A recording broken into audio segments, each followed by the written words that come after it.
Hello everyone, welcome back to our YouTube channel. This is English Classes by Preeti Ma'am. Hope you all are fine and doing well. आज की class में हम सीखेंगे letter to editor. ये हमारा formal letter होता है, औपचारिक पत्र होता है। और वैसे तो हमने एक क्लास पहले भी कर रखी है फॉर्मल लेटर की, लेकिन आज हम स्पेसिफिक लेटर टू एडिटर को सीखेंगे क्योंकि ये हमारी बोर्ड्स क्लासेस के लिए, जैसे आपकी 10th की सीबीएसई की बोर्ड की एग्ज़ाम हो गई या आपके 12th के सीबीएसई की बोर्ड के एग्ज़ाम हो गए, दोनों में ही आती है, ठीक है, और इम्पोर्टेंट भी रहने वाला है। तो स्टूडेंट्स ने जैसा मुझे बोला कि मैम हमें स्पेसिफिक क्या लाइंस लिखनी चाहिए, किस तरह की लाइन यूज़ करनी चाहिए, तो आज हम उसी से रिलेटेड बात करने वाले हैं अपनी क्लास में कि किस तरह की लाइन आप यूज़ कर सकते हैं और किस तरह से आप पूरे फॉर्मेट को यूज़ करके पूरा लेटर बिल्कुल करेक्ट लिखेंगे ताकि आप 5 में से 5 मार्क्स ले सकें। Let's begin without any delay और वेस्टिंग टाइम। अब सबसे पहले हमारा सेंडर्स एड्रेस आता है, और एक बात मैं आपको स्टार्ट करने से पहले ही बता देती हूँ कि जो भी लेटर है, हम फॉर्मल लेटर जो भी हम लिख रहे हैं वो सभी की सभी चीज़ें लेफ़्ट साइड में आएंगी, ठीक है। लेफ़्ट साइड में जो आपकी शीट होगी उसके साथ की जो लाइन होगी उसके साथ साथ आप टच करके ही उसको पूरा लिखोगे लेटर को। सबसे पहले बात आती है, जो हमारा फर्स्ट पॉइंट है सेंडर्स एड्रेस है। सेंडर एड्रेस कौन होता है? जो लेटर को भेजने वाला। मान लीजिए आपको स्टेटमेंट में दे रखा है you are Rohit, you are Ravi, whatever you are, तो आप सेंडर हो, और लेकिन उसमें नेम मेंशन नहीं करना होता है, only address will be mention, address he mention किया जाएगा। जैसे मेंशन है सेंडर्स एड्रेस लेफ्ट साइड, ठीक है। अब सेंडर एड्रेस में हमें कितनी लाइन लेनी है? मैक्सिमम 3 लाइन लेनी है हमें, या 2 लाइन लेनी है, ज़्यादा से ज़्यादा 2 ही लाइन लेनी है। अब सबसे पहले मैंने यहाँ ब्लैंक छोड़ रखा है, इट मीन्स योर एड्रेस, आपका एड्रेस आ जाएगा। एड्रेस में फर्स्ट लाइन में आप आपका हाउस नंबर या स्ट्रीट नंबर जो भी है वो मेंशन करेंगे। अगर स्टेटमेंट में मेंशन है तो आप स्टेटमेंट वाला ही मेंशन करेंगे। नेक्स्ट लाइन में आप सिटी या पिन कोड मेंशन करेंगे, ठीक है। फिर एक लाइन लीव कर देंगे, फिर हम डेट लिखेंगे। डेट कैसे मेंशन करेंगे? मान लीजिए आज है 10 दिसंबर, तो 10 कोमा लगाने की नीड नहीं है, दिसंबर 2025 पूरा लिखेंगे आप, 2025, 10 दिसंबर 2025। एक और फॉर्मेट होता है डेट लिखने का, आप पहले मंथ लिखेंगे दिसंबर 10, कोमा लगेगा बट यहाँ पे 2025। दोनों फॉर्मेट हम यूज़ कर सकते हैं डेट लिखने के लिए, ठीक है। डेट के बाद फिर एक लाइन लीव कर देंगे, डेट से पहले और डेट के बाद एक लाइन हम लीव करेंगे और कहीं हम लाइन लीव नहीं करेंगे। हमने डेट तक लिख लिया है। सेकेंड पॉइंट आ गया एडिटर्स एड्रेस। अब हम एडिटर एड्रेस की बात करेंगे कि जिसको हम लेटर लिख रहे हैं, इसको हम रिसीवर एड्रेस भी बोलते हैं, रिसीवर एड्रेस भी बोलते हैं इसको, ये भी लेफ्ट साइड ही रहेगा। एडिटर एड्रेस में कैसे स्टार्ट करेंगे? द एडिटर आप लिखेंगे। नेक्स्ट लाइन में आप नेम ऑफ न्यूज़पेपर, न्यूज़पेपर का नेम लिखेंगे। आप लिख सकते हो the Hindu, the times of India, कोई भी न्यूज़पेपर का नाम लिख सकते हैं। अगर आपके स्टेटमेंट में मेंशन है तो आप वही लिखेंगे। फिर आप सिटी लिखेंगे, जैसे न्यू दिल्ली लिख दिया आपने, न्यू दिल्ली, ठीक है। तो यहाँ तक क्लियर हो गई होंगी सारी चीज़ें। I am repeating, sender address, sender address में आपका एड्रेस, फिर सिटी, पिन कोड, या फिर आपका एक लाइन लीव करेंगे, डेट मेंशन करेंगे, DAT डेट मेंशन नहीं करेंगे, we will only mention the date, date सिर्फ मेंशन करेंगे।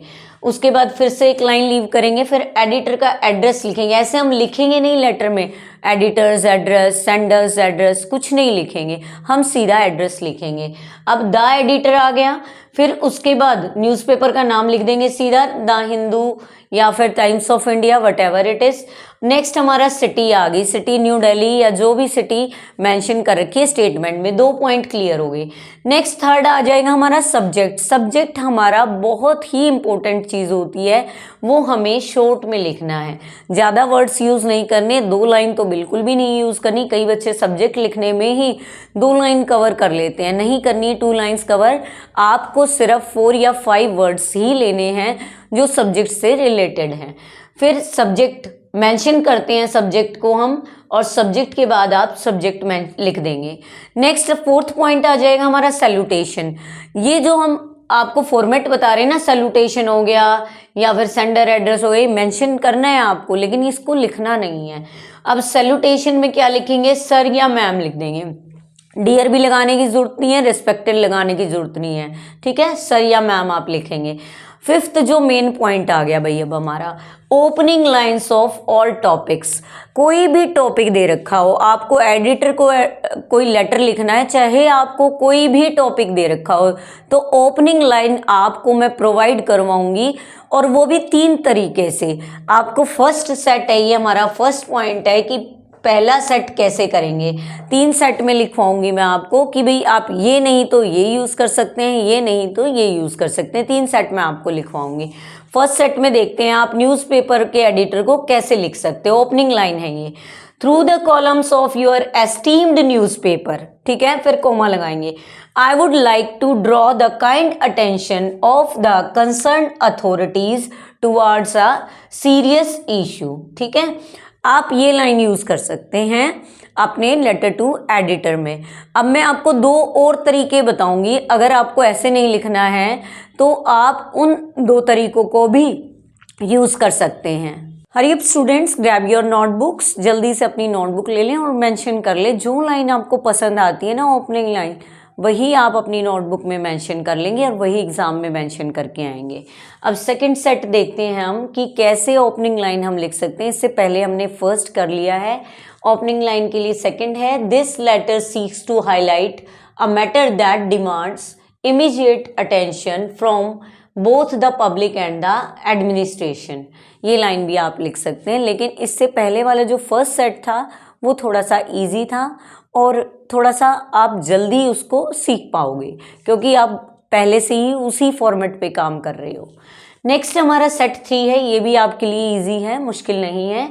आई wish to bring to light a problem affecting the residents, students, people of our area. जिसके लिए लेटर लिखा जा रहा है ना, जिसको अफेक्ट कर रहा है, स्टूडेंट को अफेक्ट कर रहा है तो आप स्टूडेंट मेंशन कर लेंगे, और एरिया के पीपल को अफेक्ट कर रहा है तो पीपल लिख लेंगे, और रेजिडेंट यूज़ करना है तो निवासी, वहाँ के एरिया के निवासी हैं तो उनके लिए रेजिडेंट यूज़ कर सकते हैं। इन तीनों में से कोई भी चीज़ यूज़ कर सकते हैं। ये तो हमने की है ओपनिंग लाइन कि स्टार्टिंग लाइन कैसे करनी है किसी भी लेटर की, लेटर टू एडिटर को अगर हम लिख रहे हैं तो। सेकेंड थिंग आ गई हमारी बॉडी, 6 नंबर पे आ गई बॉडी। अब बॉडी में क्या लिखेंगे, बॉडी में हम कंटेंट जो लिखना चाहते हैं वो हम लिखेंगे। अब कंटेंट कैसे आप लिखेंगे, क्या क्या चीज़ें उसमें आप लिखेंगे। Student will write their topic, अब अपना टॉपिक उन्हें लिखना है, स्टूडेंट को जिस टॉपिक पे लेटर दे रखा है वो आपको लिखना है। सबसे पहले फर्स्ट पॉइंट आ गया प्रॉब्लम स्टेटमेंट या इशू। प्रॉब्लम स्टेटमेंट देंगे कि जो प्रॉब्लम है उसके बारे में बताएंगे, इशू को डिस्कस करेंगे कि ये इशू है, ठीक है। It will be finish in 4 to 5 line, 4 to 5 line में आप इसको फिनिश कर देंगे। नेक्स्ट पॉइंट हम लेंगे why it is serious, it's effects, और इसके रिजल्ट क्या हैं, ये सीरियस क्यों है ये, ठीक है ना, इसके असर क्या है, इसका प्रभाव नहीं, अफेक्ट होता है प्रभाव, इफेक्ट होता है असर या कॉन्सिक्वेंस, रिजल्ट। अब इसके रिजल्ट्स क्या हैं, वाई इट इज सीरियस, ये सीरियस क्यों है। You will finish it in 3-4 lines, 3-4 lines में इसको कंप्लीट करेंगे। लास्ट पॉइंट है व्हाट शुड बी डन, क्या होना चाहिए, इट मीन्स कंक्लूजन क्या होना चाहिए, सजेशन क्या होना चाहिए, वार्निंग क्या होनी चाहिए कि भाई किस तरह से हमें इसको स्टॉप करना चाहिए, इसे रोक देना चाहिए। व्हाट शुड बी डन कि क्या करना चाहिए हमें। It will be finish in 2 और 3 लाइन्स, 2 या 3 लाइन में ख़त्म हो जाएगा। अब हम आ जाते हैं क्लोजिंग लाइन पे। ओपनिंग लाइन हमने लिख ली थी, अब क्लोजिंग लाइन पे आ जाते हैं। क्लोजिंग लाइन का भी मैं आपके लिए 3 सेट लेके आई हूँ, जो आपको अच्छा लगे वो अपनी नोटबुक में मेंशन कर लेना। फर्स्ट सेट पे आते हैं I hope the concern authorities will take prompt action to resolve the issue at the earliest. Prompt होता है एकदम से, प्रॉम्प्ट होता है एकदम से, ठीक है ना, तुरंत एक्शन लेना कि भाई हम चाहते हैं, हमें उम्मीद है जो कंसर्न अथॉरिटी है वो एकदम से इस इशू को जल्दी से जल्दी सॉल्व करेगी, रिसॉल्व करेगी, ठीक है। नेक्स्ट हमारा है your efforts in bringing this matter to public notice will be highly appreciated. कि जो आपकी कोशिश है ना कि इस मैटर को पब्लिक नोटिस में ला रहे हो, सबके सामने ला रहे हो, तो आपके लिए ये हाईली अप्रिशिएटेड है, आप प्रशंसा के लायक हो, ठीक है ना, एप्रिशिएशन मिलना चाहिए आपको इस बात के लिए। नेक्स्ट जो थर्ड पॉइंट है, हम इसका तीनों में से कोई भी ले सकते हैं। I shall be grateful if the issue is given due consideration and necessary steps are taken.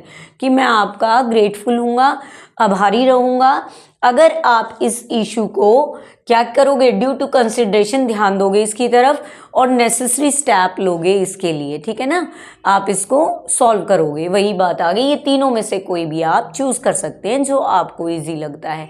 मैंने क्लोजिंग लाइन बता दी, सबसे पहले हमने सेंडर एड्रेस किया, डेट किया, फिर रिसीवर एड्रेस यानी एडिटर एड्रेस किया, फिर सब्जेक्ट किया, सैल्यूटेशन किया, ओपनिंग लाइंस की, ओपनिंग लाइंस के बाद हमने बॉडी की, बॉडी के बाद क्लोजिंग लाइन की। अब हमारा सिर्फ सब्सक्रिप्शन रहता है, सब्सक्रिप्शन या कॉम्प्लीमेंट्री क्लोज कह सकते हैं, जिसमें yours sincerely, yours faithfully, yours truly हम लिखते हैं। अब आ जाती है बात सब्सक्रिप्शन की, अभी मैंने किया था जिसके बारे में बात। सब्सक्रिप्शन या इसको कॉम्प्लीमेंट्री क्लोज बोलते हैं। लेटर को फिनिश करने जा रहे हैं हम। योर्स सिंसियरली, सिंसियरली का एस आपका स्मॉल रहेगा, स्मॉल रहेगा, सिंसियरली का एस। योर्स ऐसे लिखा जाएगा, कोई कोमा यूज नहीं किया जाएगा बीच में, ठीक है। योर्स सिंसियरली, फिर आप अपना नाम लिख दोगे। डेजिग्नेशन, डेजिग्नेशन मीन्स पोस्ट, अगर मान लो आप स्टूडेंट ऑफ क्लास 10th या 12th लिखना चाहते हो, यू कैन मेंशन, ठीक है, स्टूडेंट ऑफ क्लास 10th या स्टूडेंट ऑफ क्लास 12th आप मेंशन करेंगे, लेकिन आप ये मेंशन नहीं करोगे डेजिग्नेशन, ठीक है, योर नेम मेंशन नहीं करोगे, सीधा नाम मेंशन करोगे, ठीक है। तो ये हमारा लेटर का जो फॉर्मेट था वो पूरी तरह से फिनिश हो चुका है। अब हम आपके लिए लेके आए हैं एक ब्लैंक टेम्पलेट कि भाई आपका मॉडल जैसे होता है ना, शॉर्ट मॉडल की किस तरह से लेटर लिखा जाता है, हम वो ले आए हैं। कोई हमने बीच में ये नहीं लिखा है कि ये सेंडर एड्रेस है, रिसीवर है। हम आपके लिए एक एग्जाम्पल के लिए, जैसे होता है सैम्पल होता है, वैसे हम ले आए हैं। अब देखना, सबसे पहले एड्रेस लिखेंगे हम, एड्रेस मीन्स आपका एड्रेस, ठीक है। फिर आप सिटी लिखेंगे, इसी में मेंशन हो जाएगा एड्रेस 2 लाइन में। फिर आप डेट लिखेंगे, DAT डेट नहीं लिखेंगे, सीधा डेट लिखेंगे। फिर आप द एडिटर लिखेंगे, न्यूज़पेपर का नेम लिखेंगे, फिर से सिटी लिखेंगे, सब्जेक्ट लिखेंगे अपना, ये आपका एक रिवीजन की तरह हो जाएगा, सैम्पल सर या मैम लिखेंगे, ठीक है। अब हम लेटर शुरू करेंगे और मेरे लिखने का तरीका देखें, एक भी इधर उधर लेटर नहीं है, सब एक ही सीक्वेंस में है, ठीक है, सब एक ही सीक्वेंस में है, सब लेफ्ट साइड है, ठीक है, कोई राइट साइड कुछ नहीं लिखा जाएगा, सब लेफ्ट साइड लिखा जाएगा। फिर हम करते हैं, through the columns of your esteemed newspaper I would like to draw the attention of the authority towards, जो भी प्रॉब्लम है आपकी आप यहाँ मेंशन करेंगे। The issue has been affecting, किस किस चीज़ को ये इशू अफेक्ट कर रहा है, प्रभावित कर रहा है, तो आप वो मेंशन कर देंगे। यहाँ पे आप write your topic related lines here, यहाँ पे अपनी लाइन्स लिखेंगे। जो बॉडी मैंने आपको बताई थी कि ये क्यों होना चाहिए, क्या इशू है, क्यों होना चाहिए, कैसे स्टॉप होना चाहिए, तीनों चीज़ें आप लिख देंगे उनके बारे में। फिर लास्ट जो आपकी कंक्लूडिंग लाइन्स है या क्लोजिंग लाइन्स है, I hope necessary steps will be taken soon to solve the problem. फिर आपका योर सिंसियरली आपका नाम आ जाएगा। योर सिंसियरली की जगह आप ट्रूली भी मेंशन कर सकते हैं, ठीक है, ट्रूली आ जाएगा, फेथफुली आ जाएगा, जो आपको मेंशन करना है। सिंसियरली तो बेस्ट वर्ड है ही, ठीक है। तो आज हमने किया है लेटर टू एडिटर। इसके बाद कोई भी बच्चा ये नहीं होगा कि भाई हमें लेटर टू एडिटर नहीं लिखना आता, क्योंकि मैंने 3 तरीके सिखाए हैं। स्टार्टिंग में क्लोजिंग ओपनिंग लाइन के 3 तरीके सिखाए। जो आपको पसंद हो वो लाइन लिख सकते हो, जो आपको इजी लगे, जो आपको समझ आए, ठीक है। मार्क्स नहीं कटने चाहिए बस आपके, ठीक है। तो बहुत अच्छे से लिखेंगे। क्लोजिंग लाइन भी 3 दे दी हैं, उनमें से आप एक चूज़ करें जो आपको अच्छा लगे, अपनी नोटबुक में लिखें, उनको 2-3 बारी रीड करें, माइंड में वही स्टक हो जाएंगी और आप इजीली अपने पेपर में उनको सुंदर सुंदर हैंड राइटिंग में, लैंग्वेज के जो एग्ज़ाम होता है इंग्लिश का, उसमें आपकी राइटिंग सुंदर होना मस्ट है, ठीक है। अगर सुंदर भी नहीं है तो प्रॉपर चीज़ें लिखी होनी चाहिए। जो क्वेश्चन पेपर में जैसे आपका ऑप्शन है ना, वही ऑप्शन आप आंसर शीट में करेंगे। ये नहीं है कि रोमन में दे रखा है तो आप अल्फ़ाबेट में लिख रहे हो ऑप्शंस को, अल्फ़ाबेट में दे रखा है तो रोमन में लिख रहे हो, ऐसा बिल्कुल नहीं करोगे आप, ठीक है। तभी आपके मार्क्स अच्छे आएंगे। अगर आप प्रॉपर तरीके से पेपर को अटेम्प्ट करेंगे तभी आपके मार्क्स, क्योंकि प्रेजेंटेशन मैटर करता है, ठीक है ना। लैंग्वेज के एग्ज़ाम में प्रेजेंटेशन मैटर करता है। जितना अच्छा आपका प्रेजेंटेशन उतने ही अच्छे आपके मार्क्स, ठीक है। तो आज हमने लेटर टू एडिटर किया। ऐसे ही स्टूडेंट की जो रिक्वेस्ट करेंगे या आप डिमांड मान लीजिए एग्ज़ाम टाइम में, तो जो जैसा वो बोलेंगे ना कि मैम ये चीज़ करवा दो, वही हम आपके लिए लेके आ जाएंगे। एक्चुअल में आज मुझे लेटर नहीं करवाना था, मुझे कोई और टॉपिक करवाना था, कोई चैप्टर या कुछ और करवाना था। जैसे आपकी स्पोकन इंग्लिश की क्लास है वो लेनी थी, लेकिन फिर भी आज ऐसा कुछ स्कूल में हुआ कि सब कुछ लेटर से ही रिलेटेड हुआ, तो माइंड में वही चीज़ें सेट हो गई कि मुझे आज लेटर ही करवाना है, ठीक है। तो I hope you love it. अगर आपको वीडियो पसंद आई है तो चैनल को सब्सक्राइब करना बिल्कुल ना भूलें और वीडियो को शेयर और लाइक करना बिल्कुल ना भूलें। अपने फ्रेंड्स के साथ शेयर करें ताकि वो भी अच्छे मार्क्स ले सकें। अपने मन में ये मत सोचें कि अगर उसको अच्छा लिखना आ गया या अच्छा हो गया तो उसके मार्क्स ज़्यादा आएंगे, ऐसा नहीं सोचेंगे। आप अपने फ्रेंड्स की भी केयर करेंगे। अगर आप अपने फ्रेंड्स की केयर करेंगे तो आपको आपकी केयर खुद हो जाएगी, ठीक है। वो भी आपकी केयर करेंगे या आप भी अच्छा कर पाओगे, ठीक है। Thank you student for watching and listening me. See you soon in the next class. Till then, goodbye, take care, keep learning, keep practicing, keep growing. Thank you student again.